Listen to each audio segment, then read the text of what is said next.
we're coming here to the end. An esteemed audience knows I have to ask because I ask everybody. And obviously, as I mentioned, by the time this airs, UFO disclosure will have happened. So this will be a moot question probably at that point. But as of today, April 6th, it hasn't happened yet. Have you, Susan McCormick, ever seen a flying saucer and or a ghost? Oh, let's take the ghost one. Okay. Flying saucer. I have seen lights in the sky, but I did not assume they were a flying saucer. So I maybe don't have the correct mentality for that. But let's go ghost. Okay, so ghost. I completely believe in ghosts. And in fact, one of my very first stories when I was in high school involved a ghost. And I think, I don't think this magazine exists anymore, but I think there was a magazine called 17. And as I remember it, they had a writing contest. Maybe it was called Mademoiselle. Those were both magazines I read as a kid, but one of them had a writing contest. And I actually sent this story that involved a ghost to the writing contest. It went nowhere. But yes, I believe in ghosts. So you have seen one, or you just have a belief that they are? No, I have not seen a ghost. But you have to think that certain things happen. Who's to say that these ideas that pop into your head don't pop from some other place? Who knows? But no, I have never knowingly encountered a ghost.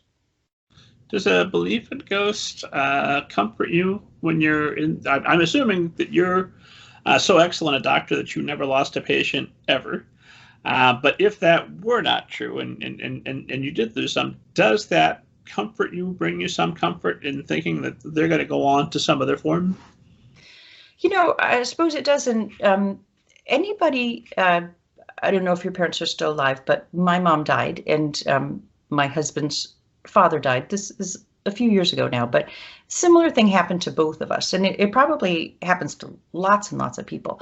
That a couple of weeks later, or a couple of months later, or it goes on years later, you have a dream, and it's so vivid. It's so vivid, and in my case, it's my mom giving excellent advice, or just talking, giving her opinion on something. But it's so vivid that, when you wake up, you can remember the whole conversation, and the advice is excellent, and so I take it.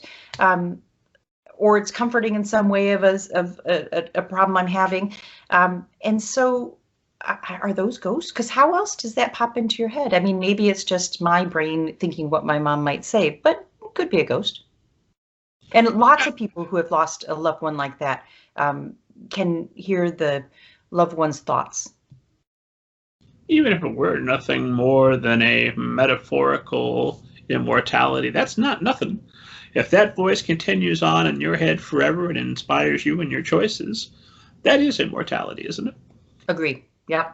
Although I would far prefer to come back as a ghost. Metaphors won't do me any favors if I'm not aware that there's no me.